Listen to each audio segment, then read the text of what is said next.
Si au cœur du Sahara il y a eu de telles décharges de grâce, si de telles ondes de charité ont été mises en branle, à tel point que nous les percevons encore bouger autour de nous, c'est qu'un être humain tout entier avait accepté d'être possédé par le Christ de son tabernacle, de ne vivre qu'en fonction de lui, d'être, pour ainsi dire, le transmetteur de sa miséricorde. Père Florian Racine, bonjour et puis merci de répondre à ces quelques questions. Nous venons d'entendre il y a quelques secondes en fait un extrait de cette conférence que vous venez de donner ici à Sainte-Anne-d'Auray, salle Pierre de Kerriollet, sur Charles de Foucauld et puis en lien avec l'adoration perpétuelle. Mais avant de revenir sur le sujet, voilà, j'aimerais qu'on puisse peut-être représenter qui vous êtes. Il y a une vingtaine d'années, vous avez été ordonné et puis très vite, vous avez reçu cet appel en fait à installer, accompagner en fait les paroisses et les diocèses à installer l'adoration perpétuelle.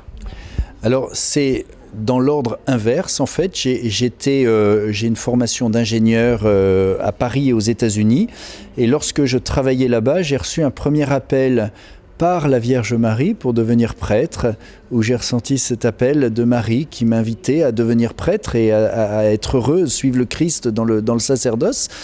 Et suite à ce premier appel, j'ai eu un appel dans l'appel, et un jour où je priais devant le Saint-Sacrement, eh bien le Seigneur m'a donné de ressentir vraiment cet amour infini qu'il a pour nous, et de ressentir que lorsqu'il est exposé au Saint-Sacrement, qui prolonge la messe, eh bien Jésus rayonne, comme justement Charles de Foucauld l'a présenté, l'a développé à maintes reprises, et que de cette présence, cette petite hostie, eh bien un fleuve d'eau vive sort de cette hostie, renouvelle toute chose. Et donc j'ai senti un appel vraiment en me disant, si un jour je suis prêtre, j'aimerais pouvoir consacrer mon sacerdoce pour faire connaître et aimer Jésus dans l'Eucharistie. Donc ça c'est le propre de tout prêtre catholique, mais en plus eh bien, de pouvoir aider des paroisses à intensifier la grâce de la messe par l'adoration continue, et donc en proposant aux différentes paroisses l'adoration perpétuelle. Du coup, maintenant, vous allez de paroisse en paroisse et de diocèse en diocèse justement pour porter la bonne nouvelle de ce message de l'importance de l'adoration. Alors, suite à cette rencontre très forte qui m'a rejoint vraiment au cœur de ma vie, j'ai ensuite entamé tout un discernement pour voir comment vivre à la fois mon sacerdoce et puis cette grâce liée à l'adoration continue. Et j'ai été ordonné dans le diocèse de Fréjus-Toulon par Monseigneur Rey depuis 20 ans.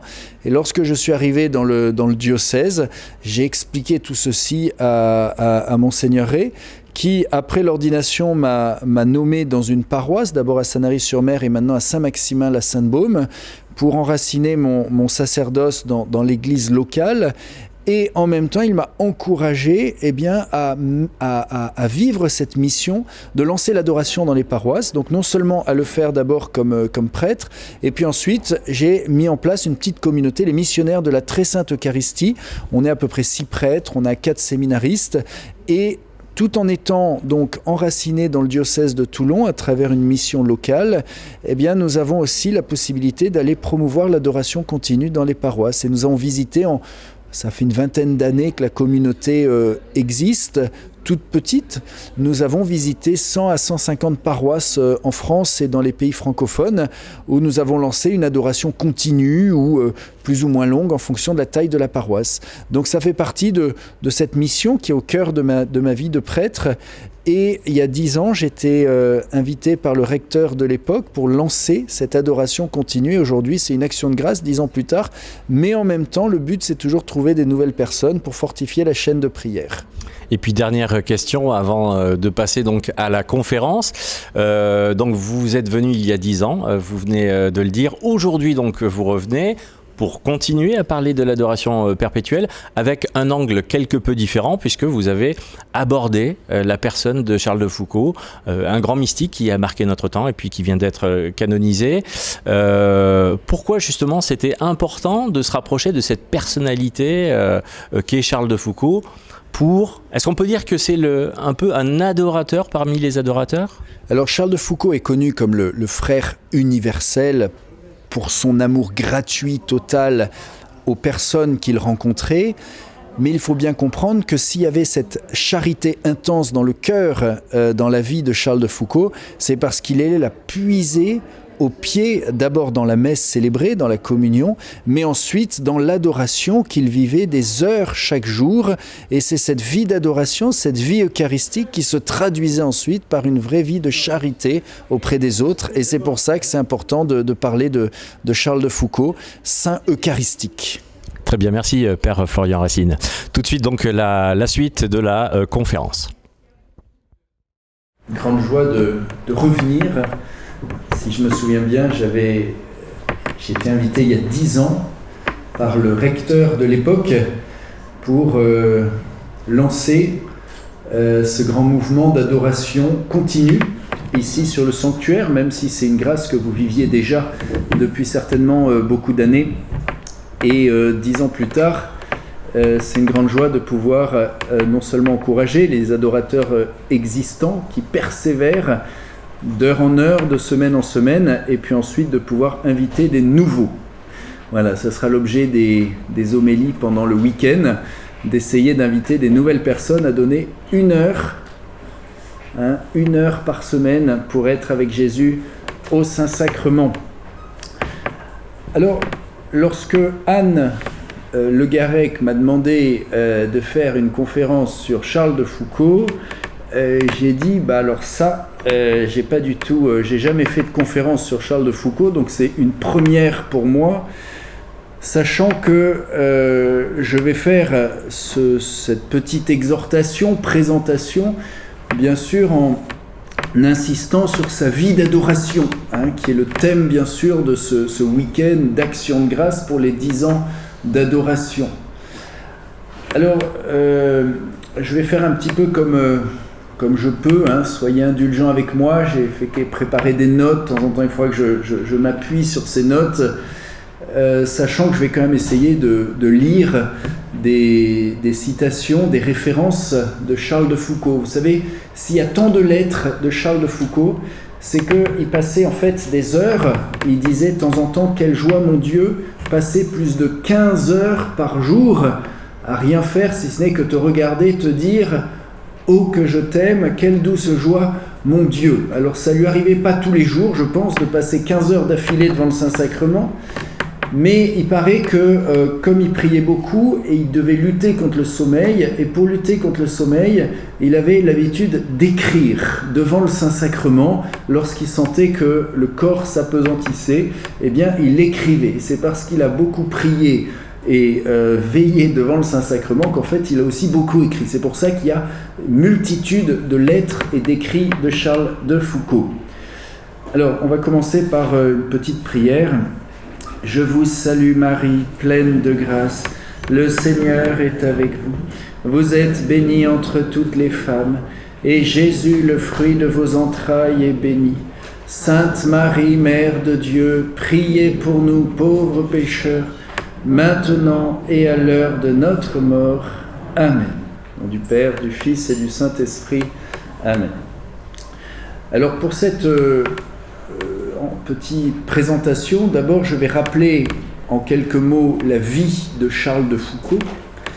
Ensuite on va essayer de voir sa vie d'adoration au Sahara, à Nazareth, au Sahara, son projet de communauté, les petits frères, les petites sœurs du Sacré-Cœur, et puis on essaiera de voir comment il a été frère universel, et en même temps cette radicalité d'amour, de passion qu'il a vécue à travers une grande ascèse, son fameux Jesu Caritas avec ce cœur sur son vêtement, son habit blanc avec couronné d'une croix. Et on verra comment Charles de Foucauld a toujours choisi la dernière place pour imiter celui qu'il aimait tant, notre Seigneur Jésus, qui avait toujours choisi la dernière place. Alors Charles vicomte de Foucauld, né à Strasbourg en 1858, à 6 ans, sa sœur Marie et lui-même deviennent orphelins. C'est donc leur grand-père qui va se charger de leur éducation.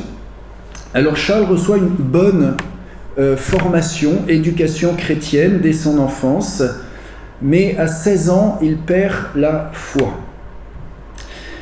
Alors il est admis à Saint-Cyr, il devient sous-lieutenant de cavalerie et va mener assez vite une vie désordonnée, où il va en fait dilapider toute la fortune qu'il avait reçue de son héritage, de sa famille. Cependant, le jeune vicomte va faire preuve de courage lors des quelques opérations militaires qu'il va mener dans l'ouest de l'Algérie. Contre toute attente, il démissionne en 1882 et voilà cet homme passionné par l'aventure, le voyage. Il se lance dans l'exploration secrète du Maroc, une réussite bien périlleuse, mais qu'il va faire avec beaucoup de réussite, enfin de cette expédition, et il va recevoir les honneurs, l'estime du monde des géographes et des savants. Dans ses aventures en Algérie, Charles est impressionné par l'attitude de foi des musulmans. Et voilà que sa foi de son enfance revient, un homme qui est habité par une vraie quête spirituelle et sous l'influence discrète de sa famille, vous savez, les parents, les grands-parents, les sœurs, sa sœur qui a dû prier pour lui. Voilà que Charles se sent attiré par Dieu. Il rentre dans une église en 1886, à l'église Saint-Augustin à Paris. Il rencontre l'abbé Huvelin, et vous connaissez tous cet échange très, très simple. Il demande des cours de religion. Mon père, donnez-moi des cours de religion. Et l'abbé, animé par l'Esprit Saint, va lui dire « Mets-toi à genoux, confesse-toi ». Et juste après, Charles de Foucauld, immédiatement, se met à genoux, se confesse, ça prendra du temps, et après, il va communier. Pour Charles, c'est la conversion radicale, immédiate, une grâce qui va complètement transformer sa vie. Et voilà que l'aventurier infatigable voit sa vie basculer dans une autre aventure, en fait on va dire la vraie aventure, qui est celle de l'âme qui cherche Dieu, qui trouve Dieu, qui aime Dieu, qui se donne à Dieu, et d'une manière totale et radicale. Suivre Jésus et Jésus seul, voilà la grande aventure qui commence pour Charles de Foucauld. Il partira en Terre Sainte pour un premier pèlerinage et va découvrir la vie humble et cachée du Fils de Dieu incarné. Attiré par ce désir de l'aimer, il va entrer à la Trappe, au monastère Notre-Dame-des-Neiges, mais 6 ans plus tard, le voilà de nouveau sur les routes à la recherche de sa vocation.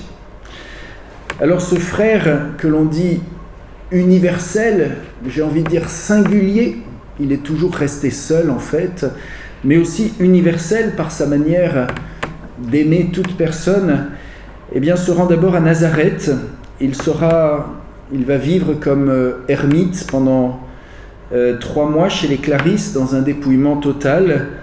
Et puis finalement, alors pendant sa vie, c'est travail manuel et contemplation de l'Eucharistie. Et puis ensuite, en 1901, il est ordonné prêtre. Et dans son désir de vivre une pauvreté totale pour se laisser embraser par Jésus, ou en contemplant comment Jésus se dépouille dans l'Eucharistie, laissant au ciel sa gloire, sa majesté, justement pour se faire si petit, si humble, si pauvre sous les apparences du pain, voilà que frère Charles, le père Charles, veut toujours plus se dépouiller pour recevoir la vie divine, pour être revêtu de la vie de notre Seigneur Jésus-Christ. Alors il veut faire rayonner la charité divine et son appel, c'est d'amener la présence eucharistique dans les terres les plus éloignées et les terres non évangélisées pour faire rayonner l'hostie. C'est un thème que je vais développer dans un instant. Il part d'abord à Beni Abbès, puis ensuite à Tamanrasset. Il va apprendre le Touareg, il est chez les Touaregs. Pourquoi ? Pour devenir proche d'eux. Et comme il dit, pour pouvoir leur annoncer la bonne nouvelle, il faut connaître leur culture et leur langue. Alors ensuite, il a cette intuition de fonder des communautés de frères son désir, on va dire, d'avoir des frères qui viendraient le rejoindre dans sa grande vie d'adoration du Saint-Sacrement et d'imitation de Jésus. Mais voilà que ses compagnons espérés ne viendront pas.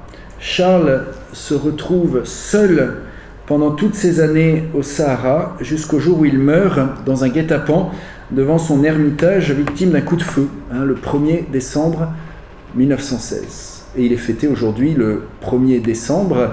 Il a été béatifié par Benoît XVI en 2005 et canonisé récemment par le pape François, le 15 mai 2022. Alors, voilà un bref aperçu de la vie de notre saint. Alors, commençons sa spiritualité, sa vie spirituelle, sa vie intérieure. Pour lui, Dieu doit être l'unique amour, le premier servi, Dieu premier servi, en pure perte de soi-même. Il reprend ces paroles de Bossuet qui disait « S'exhaler devant Dieu en pure perte de soi-même ». On peut dire un petit peu comme la lampe, la bougie devant le tabernacle. Que fait-elle ? Elle se consume, elle s'offre, elle est là, et elle se laisse tout simplement consumer au pied du tabernacle. Voilà que Charles va vouloir laisser sa vie se consumer, se consommer d'amour au pied du Seigneur. De toute sa vie se dégage un extraordinaire caractère de gratuité pour lui. Dieu doit être adoré en premier, c'est le premier commandement. Tu adoreras le Seigneur, à lui seul tu rendras un culte. J'adore Dieu parce qu'il est Dieu, et c'est tout, c'est tout.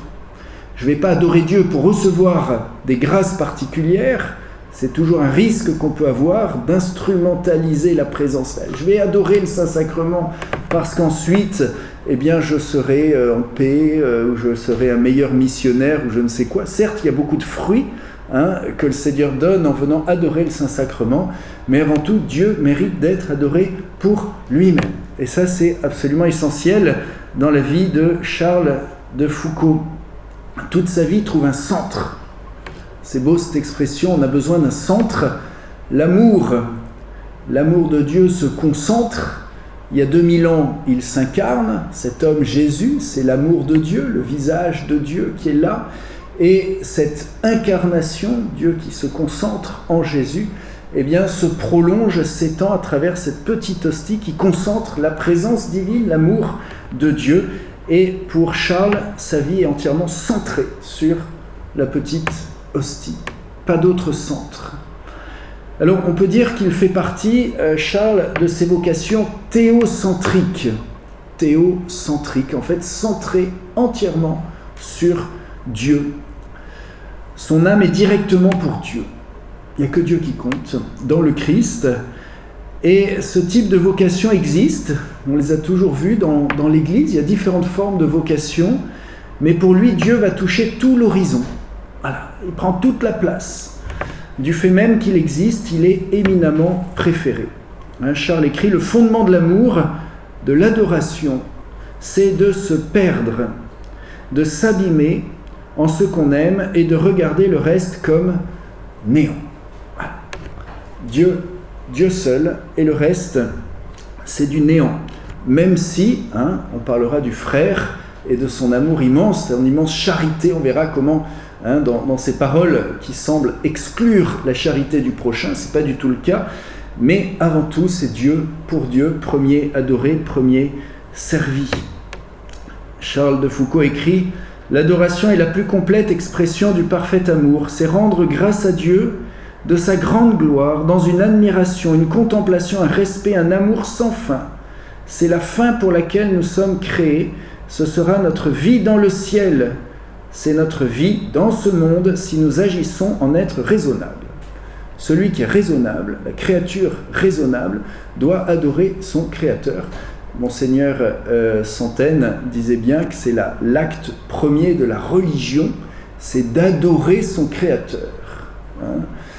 Et bien sûr, c'est l'Ancien Testament, on va dire, la créature qui adore son Créateur.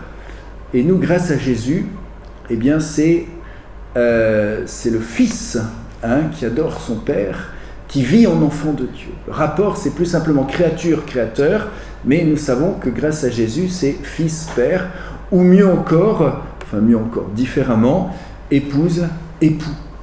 Donc cette relation d'adoration se trouve dans ces binômes. Alors, il écrit encore « Aussitôt que je crus qu'il y avait un Dieu, je compris que je ne pouvais faire autrement que de ne vivre que pour lui. Ma vocation religieuse date de la même heure que ma foi. Dieu est si grand et il y a une telle différence entre Dieu et tout ce qui n'est pas lui. » Voilà. Vraiment l'adoration de Dieu qui est tout. Et comme on dit, qui est le premier devoir de justice pour l'homme, c'est d'adorer son Dieu. On parle beaucoup de justice sociale, c'est la relation entre les hommes, c'est important, mais d'abord, dans la Bible, on parle de justice divine, l'adoration, l'homme qui adore celui grâce à qui il existe, et nous savons que si nous existons, c'est Dieu nous maintient en existence. Et donc celui grâce à qui nous existons mérite notre adoration. Ça c'est la parole de Dieu qui nous l'enseigne dans l'Ancien Testament. Et ensuite, lorsque j'aurai une relation juste avec Dieu, eh bien je vais avoir une relation juste avec les autres. Ma justice sociale doit découler de la justice de mon adoration, de ma vie d'adoration. Lorsque je trouve ma juste place, sachant qui je suis, je pourrai ensuite trouver ma juste place vis-à-vis des autres en les aimant. Alors, Charles de Foucault, dans ce premier thème, sur l'adoration pure, il précise que l'adoration est le poids de l'âme, ce qui la met en fait face à son Dieu. Cette attitude de créature vis-à-vis de son Cette attitude de créature vis-à-vis de son créateur est l'attitude qui convient que nous prenions et de façon urgente dans notre monde tourné vers lui-même, détourné de sa fin. Les créatures, nous tous, le monde doit être tourné vers Dieu. Malheureusement, aujourd'hui, ce monde, il est détourné de Dieu et tourné vers soi-même, vers nos désirs, vers nous-mêmes, nos plaisirs, etc. Et non plus tourné vers Dieu.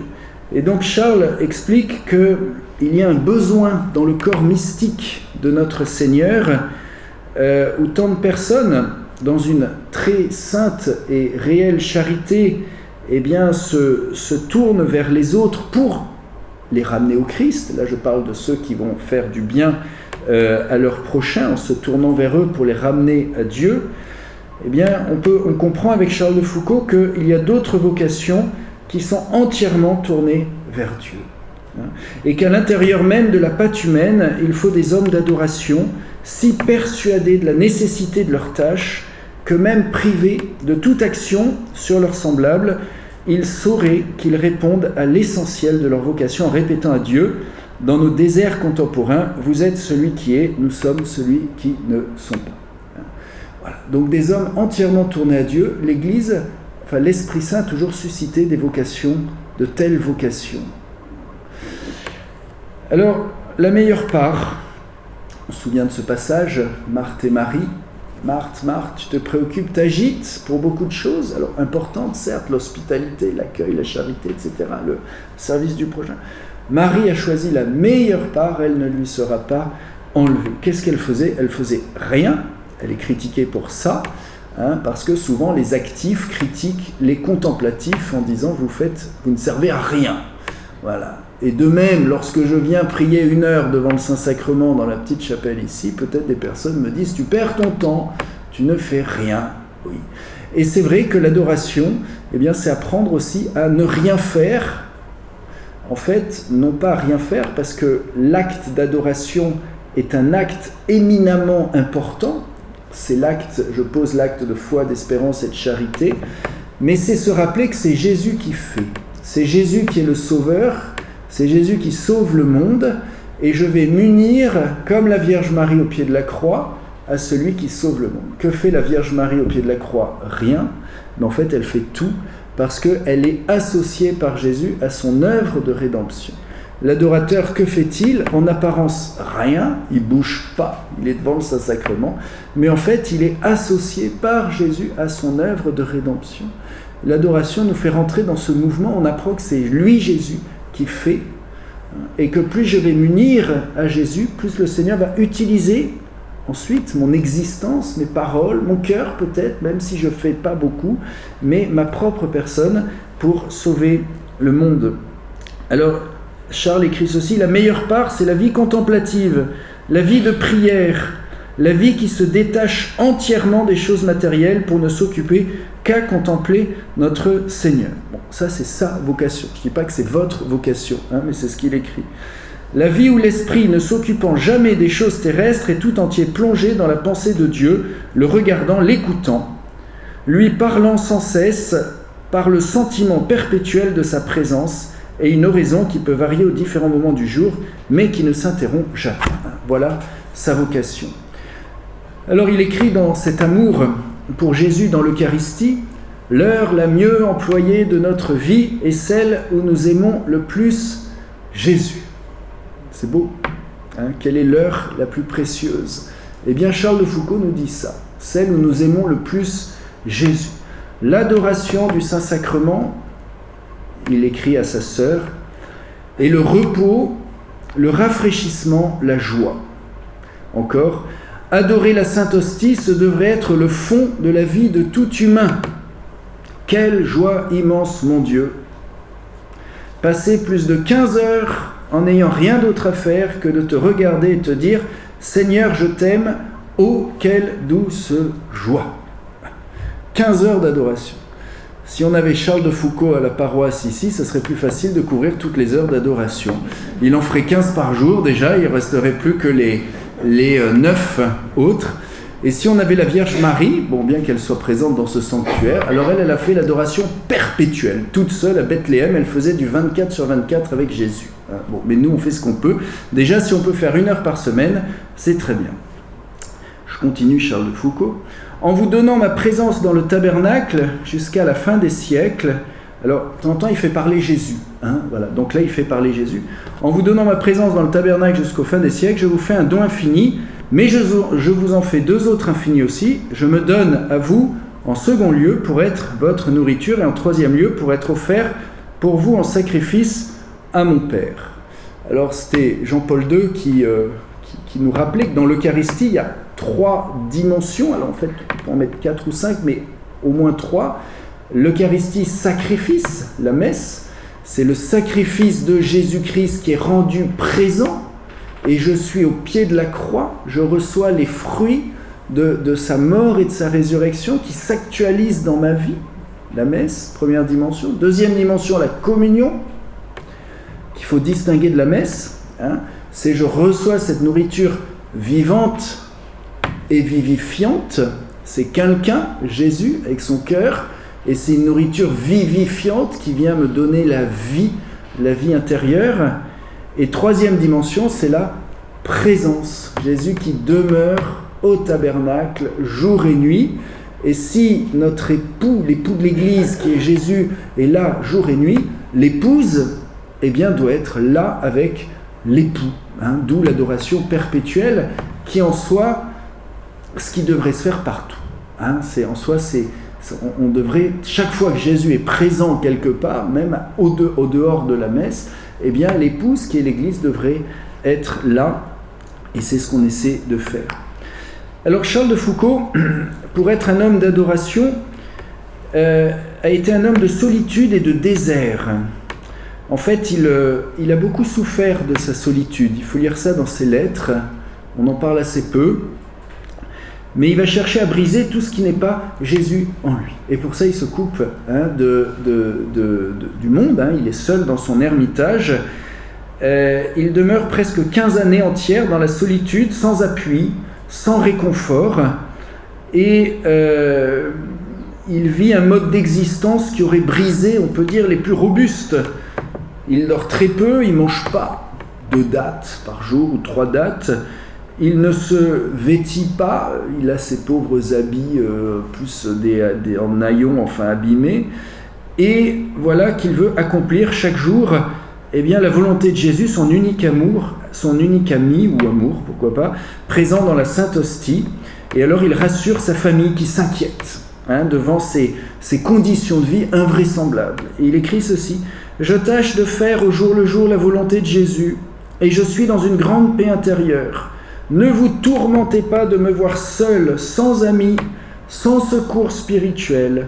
Je ne souffre en rien de cette solitude, je la trouve très douce. J'ai le Saint-Sacrement, le meilleur des amis à qui parler jour et nuit. J'ai la Sainte Vierge, Saint Joseph, tous les saints. Je suis heureux, rien ne me manque. » Toute la partie de mon temps qui n'est pas donnée à la prière, aux soins des malades, à recevoir les quelques visiteurs pauvres qui viennent me trouver, est employée à ces travaux de langue touareg. J'en ai bien encore pour 6 mois avant de l'achever. Alors, il dit qu'il ne souffre pas de cette solitude pour rassurer sa famille, mais c'est vrai quand même dans d'autres lettres. Voilà, alors il a bien sûr Jésus, son seul ami, mais il est quand même seul, déjà par le fait que les frères, on va voir, ne viendront pas. Ceux qui vont essayer n'arriveront pas à vivre avec lui. Et voilà. Alors Charles, par rapport à la communion, malgré la perte de la foi à 16 ans, il se souviendra de sa première communion. Première fois qu'il a été heureux avec Jésus. C'est tellement important pour nous les prêtres, quand on forme les enfants qui font leur première communion, eh bien de les aider, de tout faire pour qu'ils puissent être heureux avec Jésus. Et ensuite ils s'en souviennent. Voilà, j'ai été heureux avec Jésus.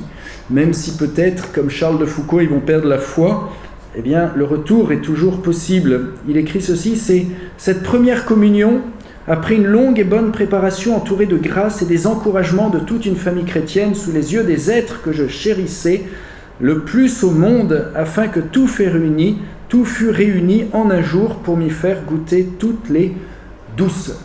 Il écrit ça bien après sa conversion, en souvenir de cette communion. Et après sa conversion, il passe Noël à Bethléem, et j'aimerais vous relire 6 lignes de sa méditation en action de grâce. Il célèbre la messe à minuit, et puis ensuite il passe la nuit d'adoration. Charles de Foucault, c'était... voilà. Et alors, il se trouve tellement indigne devant son âme qui devient la nouvelle grotte dans laquelle Jésus vient.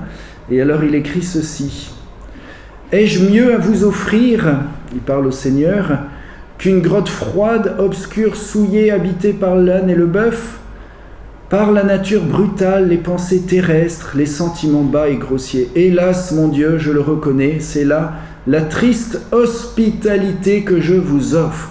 Pardon,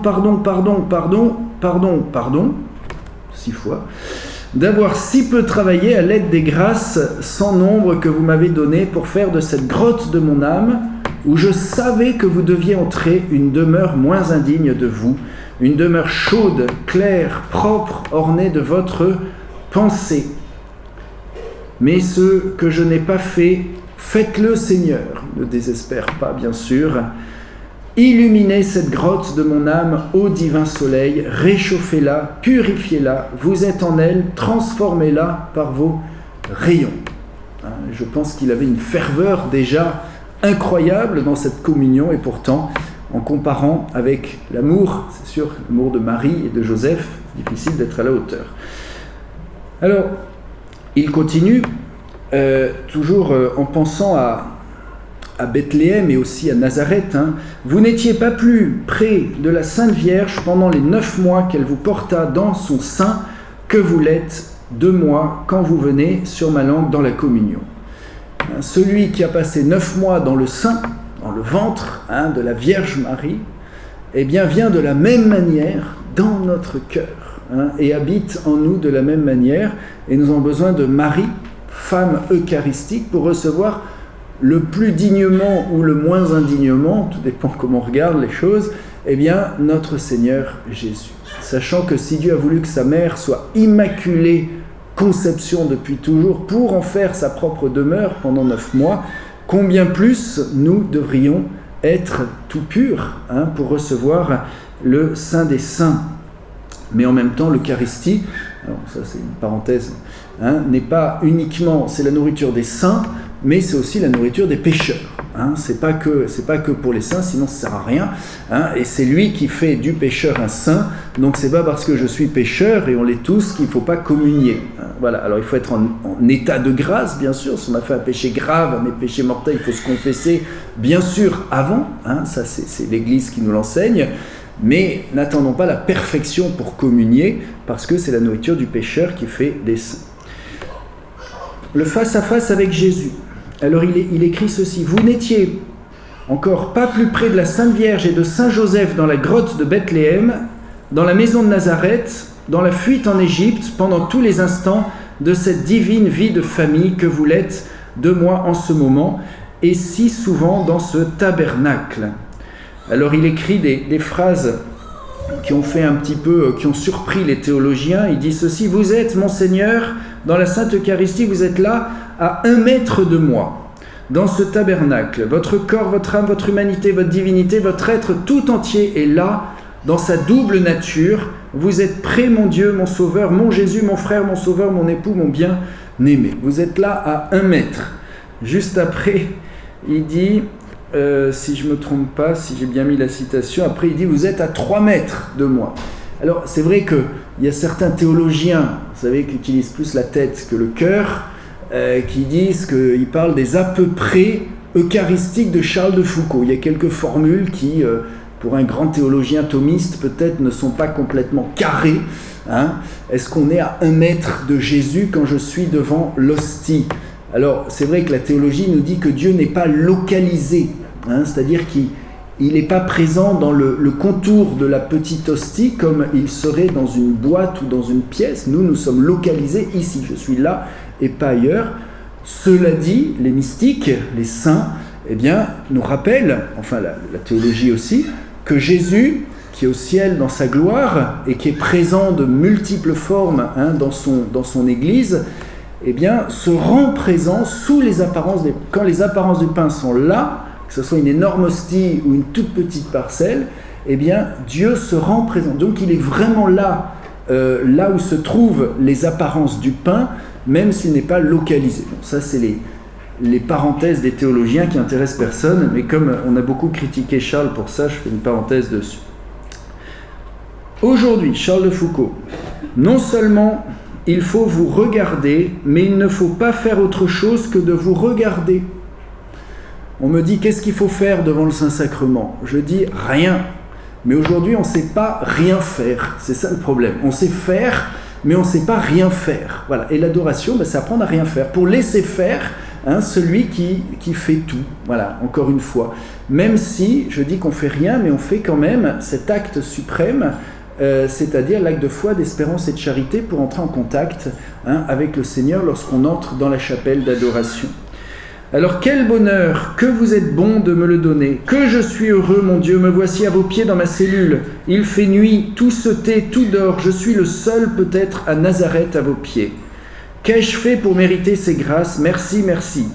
Que je suis heureux, je vous adore profondément, mon Dieu, je vous adore de toute mon âme, je vous aime de toutes les forces de mon cœur, je suis à vous seul, tout mon être est à vous, etc. Alors il encourage aussi la position à genoux. Alors pourquoi la position à genoux ? Pour rappeler qu'en fait l'adoration c'est toute la personne, corps et esprit. Alors c'est bien de l'entendre. Après, si on ne peut pas se mettre à genoux, on ne se met pas à genoux. Le but c'est pas de penser à ses genoux, comme on dit, mais c'est de penser au bon Dieu. Mais il faut se rappeler quand même que le fait de mettre son corps en attitude d'adoration aide notre âme à se mettre en attitude d'adoration. Il écrit ceci, que la position à genoux soit notre position la plus aimée, la plus fréquente dans la prière, d'abord pour nous conformer à l'exemple de notre Seigneur, puis parce que cette position est à la fois plus amoureuse, plus respectueuse, plus humble. Alors, bon, il ne faut pas le sortir du contexte, parce qu'après, mais moi j'aime bien dire, je suis en tant que recteur de la basilique Sainte-Marie-Madeleine. Marie-Madeleine, c'est la femme qui passe sa vie au pied de Jésus. Parce qu'elle était à genoux, non, on s'en fiche, mais elle était dans sa position devant son Seigneur, à ses pieds, pour l'écouter et pour laisser Jésus transformer son cœur. C'est ça qui me semble important. Alors ensuite, un point très important, on a parlé du face-à-face avec Jésus, c'est contempler l'infini dans l'univers et dans la Sainte Hostie. et toujours il va admirer la nature, et en se disant que ça c'est que l'œuvre du Créateur, mais que le Créateur c'est encore plus beau, et il est dans l'hostie. Les voyages de notre âme vers le bon Dieu sont plus lointains que tous ceux de l'océan, et tandis que les découvertes des marins sont limitées, comme ce globe, les découvertes de l'âme qui par l'horizon s'élève vers Dieu sont sans limite, car Dieu est infini. Et les découvertes y sont toujours plus délicieuses, car tout ce qu'on entrevoit de Dieu est divinement beau. Il y a plus de mystère dans le petit tabernacle que dans le fond des mers et la surface des terres. Il y a plus de beauté que dans la création tout entière. Il y a plus de beauté dans votre chapelle d'adoration que dans les plus grandes merveilles de la création que Dieu nous donne. Alors ça, il y a des citations, quantité de citations, où il s'émerveille devant ceci. Je vous en lis encore une ou deux, mais pas trop, parce que sinon c'est répétitif, mais c'est intéressant. Nous voici aux portes de l'éternité. Oui, c'est ça. On s'y croit presque ici en regardant ces deux infinis du grand ciel et du désert. Vous, alors il parlait à sa sœur, qui aimez à voir se coucher le soleil, qui en descendant chante la paix et la sérénité éternelle, vous aimeriez regarder le ciel et les grands horizons. Mais le mieux, le vrai infini, la vraie paix est au pied du divin tabernacle. Là, ce ne sont plus en image, mais en réalité, qu'est tout notre bien, notre amour, notre vie, notre tout, notre paix, notre béatitude. Là, il est tout notre cœur, toute notre âme, notre temps, notre éternité, notre tout. Que c'est beau. Alors, en même temps, il reconnaît la beauté de la création, évidemment, mais il se garde bien, de s'arrêter sur cette beauté de la création et veut toujours, ou de la créature, d'une personne, et veut toujours renvoyer ceci à Dieu qui est le Créateur. Il dit à ce propos-là, « Ô mon Dieu, faites-moi cette grâce de ne voir que vous dans les créatures, de ne jamais m'arrêter à elles, de ne jamais voir la beauté matérielle ou spirituelle qui est en elles, comme quelque chose d'elles, mais seulement comme quelque chose de vous. Faites-moi percer les voiles, ne jamais rester à ce pauvre composé de néant et d'être si défaillant, si rien, mais en tout l'être que je vois en une créature passer au-dessus des apparences et voir au-delà du pauvre composé l'être par essence, à qui l'être appartient tout entier et qui en a jeté une parcelle sur cette créature qui nous plaît. » Voilà, donc vous comprenez. Et voilà, de la créature, la beauté de la créature, retrouver le Créateur. Et ensuite, comme on verra, en discernant sous les apparences du pain le Christ ressuscité, de savoir de l'autre côté reconnaître Jésus sous le masque affligeant des plus pauvres, ça c'est Mère Teresa de Calcutta, mais sous le prochain, voilà. Donc toujours dépasser les apparences pour rejoindre le Seigneur dans l'hostie à Jésus présent dans le prochain. Alors, un autre thème qui me paraît essentiel, c'est le rayonnement eucharistique, qui est lié à ce qu'on appelle la fécondité cachée du royaume de Dieu. Sa vocation missionnaire est liée à une vocation eucharistique. Charles va dans le Sahara pour faire, alors je lis, le plus de bien qu'on puisse faire actuellement aux populations musulmanes, si nombreuses, si délaissées, en apportant au milieu d'elles Jésus dans le très saint sacrement, comme la très sainte Vierge sanctifia Jean-Baptiste en apportant auprès de lui Jésus. La Vierge Marie entre chez Élisabeth, elle porte Jésus, et au moment où elle entre, la maison d'Élisabeth est sanctifiée par la présence de Jésus que Marie apporte dans ce lieu. Et donc Charles reprend vraiment cela en disant j'apporte Jésus dans l'Eucharistie, dans cette population, ces ethnies-là, ces Touaregs, en leur apportant Jésus pour qu'ils puissent sanctifier d'une manière mystérieuse ces gens qui l'adorent sans le connaître, comme il dit. Jésus, le bien des biens, il écrit ceci, le sanctificateur suprême. Jésus sanctifie. Jésus qui sera toujours présent parmi eux dans le tabernacle. Jésus s'offrant chaque jour sur le Saint-Autel pour la conversion. Jésus les bénissant chaque soir. C'est là le bien des biens, notre tout, Jésus. En d'autres mots, Charles était certain dans la foi que la présence de l'Eucharistie au milieu de cette terre musulmane, au milieu de tout groupe humain, a une puissance de sanctification secrète et comme indépendante de la volonté du groupe. Intéressant, c'est une des raisons pourquoi prions l'adoration perpétuelle dans un lieu où il y a tant de gens qui ignorent Dieu, qui ne le connaissent pas. Eh bien, il y a une puissance de sanctification qui découle de cette adoration continue que vous faites ici. Il dit « Cœur sacré de Jésus, merci de ce premier tabernacle en pays Touareg. Cœur sacré de Jésus, rayonnez du fond de ce tabernacle sur ce peuple qui vous adore sans vous connaître.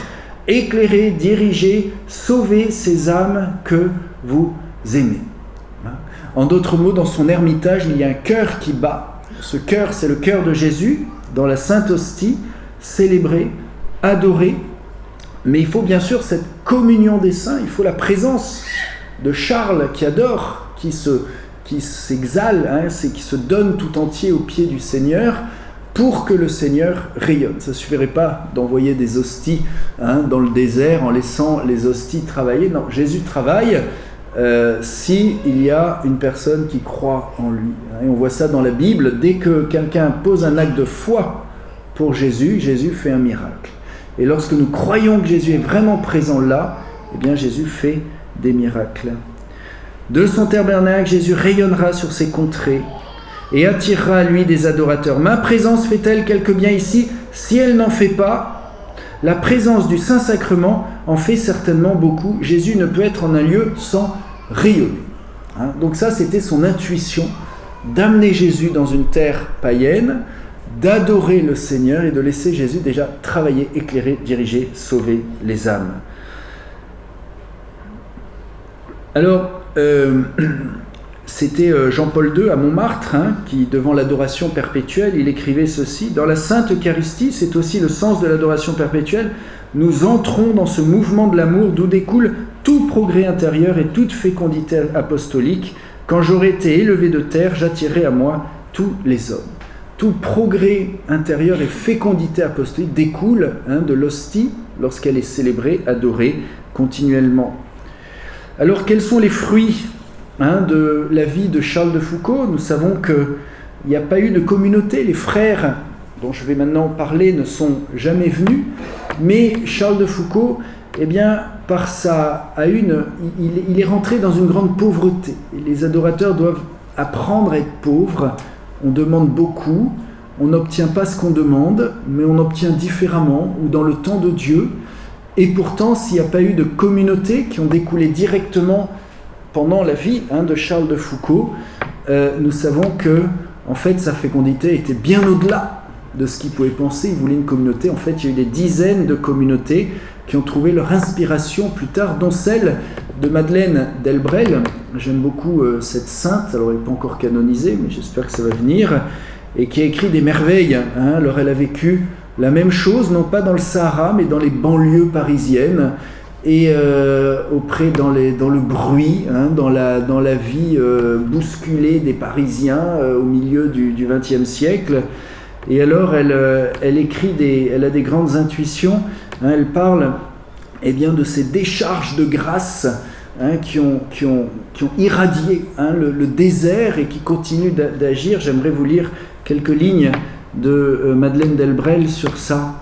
Mieux que quiconque, le père Charles de Foucauld a eu conscience des abîmes de grâce contenus en puissance dans un tabernacle, mais auquel il faut un trait d'union avec le monde, auquel il faut des gens livrés qui en soient comme le fil conducteur, comme la prise de courant, comme le branchement sur toute la pauvre humanité.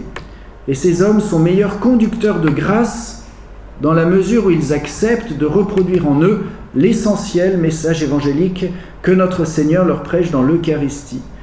Elle dit: si au cœur du Sahara il y a eu de telles décharges de grâce, si de telles ondes de charité ont été mises en branle, à tel point que nous les percevons encore bouger autour de nous, c'est qu'un être humain tout entier avait accepté d'être possédé par le Christ de son tabernacle, de ne vivre qu'en fonction de lui, d'être, pour ainsi dire, le transmetteur de sa miséricorde.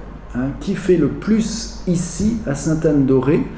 Selon Madeleine Delbrel, eh bien, ce sera l'adorateur qui est là. devant le Seigneur, alors qui vit radicalement le message de l'Évangile dans toute sa cohérence, mais qui va être comme un fil conducteur qui va permettre à la source de la charité de se diffuser par sa propre personne offerte complètement dans l'adoration. Alors, sa communauté de frères, il me reste 15 minutes, ça va, ou 10 minutes ? Alors, je vais aller, voilà. Alors, il veut tout simplement, son intuition, c'est de faire des communautés, des petits frères du Sacré-Cœur de Jésus et de petites sœurs, pareil, ayant pour finalité la glorification de Dieu par l'imitation de la vie cachée de Jésus, par l'adoration perpétuelle de la Sainte Hostie, pour la conversion du peuple fidèle. Alors il dit, il faut maintenant élever un ordre de moines qui l'adorent jour et nuit dans la Sainte Hostie exposée, étendant sa présence, la multipliant, etc. Et il dit dans son projet de communauté de petits frères, sa règle précise qu'il s'agira d'évangéliser non pas par la parole, mais par la présence du Saint-Sacrement. Alors ici, Charles l'a dit, donc c'est son projet, même si pour nous, chrétiens du XXIe siècle, n'oublions pas ce que disait Jean-Paul II, qui disait que, bien sûr, le témoignage de vie est premier, essentiel, mais que la présence discrète ne suffit plus, qu'il faut aussi annoncer et parler. Donc voilà, ne sortons pas les conseils, les phrases de la vie de ceci pour dire « je prie et j'ai plus besoin d'annoncer ». Non, il faut aussi, dans notre vie actuelle, avoir un témoignage de parole. Mais à la base, comprenons l'intuition de Charles de Foucault qui est essentielle. Il disait « ils doivent être sauveurs », il écrit en guillemets, « par la présence du très saint sacrement et l'oblation du saint sacrifice, par l'imitation des vertus de Jésus, par la pénitence et la prière, par la bienfaisance, la charité. La charité doit rayonner des fraternités comme elle rayonne du cœur de Jésus. Le cœur de Jésus rayonne, ces fraternités doivent faire rayonner ces cœurs. Alors, tous frères, pour Charles, l'amour de Jésus-Christ, qui est toute sa vie, tout son être, doit conduire bien sûr à l'amour de Jésus. On voit ce mot « Jesu Caritas » qui est écrit sur ses lettres partout, avec ce cœur et sa croix. Il faut comprendre que Charles s'installe délibérément en vie de famille, avec tout être humain qu'il rencontre. Vous voyez, une vie de famille. Je rencontre quelqu'un, est-ce que c'est simplement un pauvre à qui je fais l'aumône, ou est-ce que c'est quelqu'un qui fait partie de ma famille ? Ça change quand même complètement ma manière de vivre la relation aux autres et la charité. Alors il dit, à propos des petits frères, il dit « Leur vie doit être toute d'amour, comme celle de notre Seigneur Jésus, et que son divin cœur est le modèle des leurs et l'emblème de leur mission. Ils doivent être embrasés, enflammés, faire régner Jésus. Et la charité, c'est la mission des petits frères du Sacré-Cœur. » Alors, en pratique, c'est quoi ? Dans ces lettres, on peut dire ceci, ça sera écouter beaucoup et parler peu. Ça sera donner sa ration de nourriture ou une leçon de tricot, emmener un chef Touareg en France, s'enfoncer jusqu'à Tamanrasset, faire collection de poésie locale et soigner, vivre seul au milieu des musulmans et mourir seul, tué par eux. Ce sera donner à chacun ce dont il a besoin parce que Jésus est essentiellement celui qui donne. Et Charles agit avec lui et comme lui. Ce ne sera pas avoir de programme comportant ce que l'on peut ou ce que l'on ne peut pas faire. Ce sera être pour chacun ce que serait son tendre frère. Facile à dire, mais tout un programme après. Ce sera voir dans les pécheurs des frères insensés et leur garder la meilleure chaleur de notre cœur. Et tout en se livrant avec une générosité sans reprise à ces hommes qui l'entourent, ne pas se laisser annexer, approprier par eux non plus. Savoir qu'à travers eux, la charité fuse, explose dans le monde et prépare la grâce.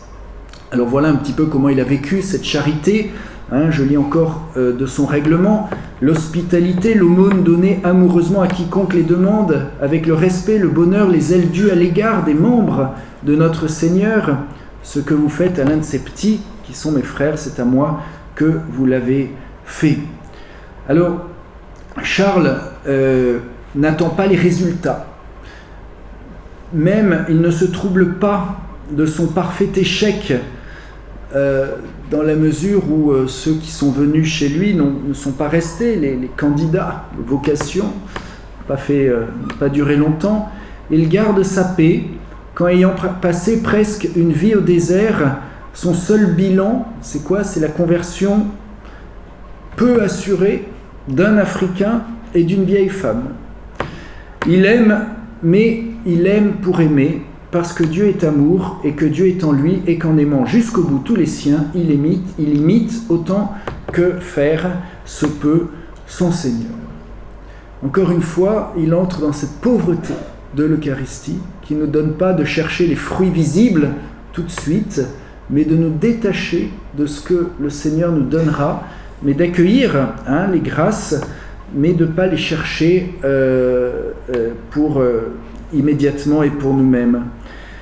Alors, j'arrive sur la fin, j'aimerais insister sur cette grâce de l'imitation de la vie cachée de Jésus à Nazareth. C'est sa vocation toute spéciale, c'est d'imiter notre Seigneur Jésus dans ses 30 années à Nazareth et de le vivre au pied de Jésus. Il disait ceci: « L'amour imite l'amour, veut la conformité à l'être aimé. Il tend à tout unir, les âmes dans les mêmes sentiments, tous les moments de l'existence par un genre de vie identique. C'est pourquoi je suis ici. » Vous voyez, l'amour, il veut imiter. Comment on peut dire qu'on aime Jésus? Subjectif, est-ce que j'aime Jésus? Eh bien, il y a différentes manières d'aimer Jésus. Et pour Charles, eh bien, c'est vraiment de vivre comme lui, tout simplement, et pour avoir les mêmes sentiments, pour avoir le même amour pour son Père, Dieu, et pour ensuite, bien sûr, notre prochain. Alors, le cœur implanté de la croix nous apprend que cette charité totale n'est possible qu'au prix des vertus suivantes: pauvreté, obéissance, pureté, humilité. C'est tout cela qui rend libre pour l'amour. Comment être libre pour aimer? Eh bien, voilà les vertus que Charles va vouloir vivre de manière extrême. La croix doit être choisie comme participation à la passion du Seigneur. Jésus, dans son chemin de croix, on dit la passion de notre Seigneur. C'est quoi la passion? Il y a le mot souffrir, aimer, c'est un amour qui va jusqu'à souffrir. Et nous savons que c'est lorsque nous souffrons que nous aimons le plus. Et en même temps, nous savons aussi, c'est lorsque nous avons rencontré la croix dans notre vie que nous avons été profondément transformés. La croix du Christ, les souffrances offertes au Christ, sont source de transformation, en fait beaucoup plus efficace que ce qu'on appelle l'exercice des vertus, faisant des efforts, de faire des bonnes choses, etc. Et alors il dit ceci, il met ces paroles dans la bouche de Jésus: « La pénitence, voir sa beauté, tu n'en as pas besoin. Ne te suffit-il pas de savoir que je l'ai faite toute ma vie, que je l'ai pratiquée toute ma vie cachée? Cet exemple ne te suffit-il pas pour que tu entres de toutes tes forces dans la pénitence sans autre motif, par pur amour et simple besoin de m'imiter, de me ressembler, de partager ma vie et surtout mes peines ?» En d'autres mots, cette croix est vraiment l'axe du cœur de Charles de Foucault, on pourrait dire le pivot solide autour duquel son amour universel va s'ordonner. Sans elle, la charité restera indéfiniment inachevée et mutilée. La charité qui ne porte pas la croix en elle bute sans cesse sur d'autres croix, elle trébuche, elle rampe, mais la charité qui est branchée sur la croix de Jésus a comme d'avance enjambé les obstacles. Alors voilà, Charles nous rappelle que l'amour sans souffrance, mais encore pas, on ne cherche jamais la souffrance pour elle-même, mais elle s'invite toujours lorsqu'on veut aimer dans la vérité et de manière totale. L'amour sans souffrance reste notre amour à nous. L'amour sauveur, l'amour de Jésus est un amour qui souffre, car c'est par la souffrance qu'à travers le bien sensible, il accomplit la rédemption. Et il écrit: « Quand on veut souffrir et aimer, on peut beaucoup, on peut le plus qu'on puisse en ce monde. » Et c'est une des dernières phrases que Charles de Foucault écrit le jour de sa mort le 1er décembre 1916. Alors, quand presque un mois après son assassinat, on découvrit le corps du père de Foucauld dépouillé de tout, étendu à terre, méconnaissable, couvert de sang, de blessures, violemment, douloureusement tué, eh bien, sur le même sable, gisait aussi avec lui l'ostensoir, et dans l'ostensoir l'hostie, le corps de notre Seigneur Jésus. C'est comme une démonstration de similitude. L'abbé Huvelin lui disait « Le Christ a tellement pris la dernière place que jamais personne n'a pu la lui ravir. » Ces paroles sont inviolablement gravées dans l'âme de Charles de Foucauld. Et il a donc compris avec tout son être que la vraie intimité du Christ se trouve si nous le rejoignons à la place qui est la sienne, c'est-à-dire la dernière. Il nous a enseigné que si certains de nous sont appelés à tenir dans l'esprit du Christ des leviers, des choses temporelles ou des responsabilités importantes, eh bien d'autres personnes sont appelées à s'enfouir dans la dernière place avec le Christ pour le simple but de la partager avec lui. En tête de ce petit livre qu'il avait, le modèle unique, où il avait repris les phrases de l'Évangile qu'il préférait, le père de Foucauld avait placé l'image de la Sainte Face, le Christ des outrages, des dérisions, des abandonnements, le Christ des échecs.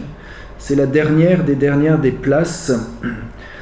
Et il dit « Sicut Deus dilexit nos », il écrit en gros, en exergue, « Ainsi Dieu veut que nous l'aimions ». Voilà peut-être ce qui résume toute sa vie d'imitation. Voilà, je m'arrête là. Merci à vous de m'avoir écouté. J'ai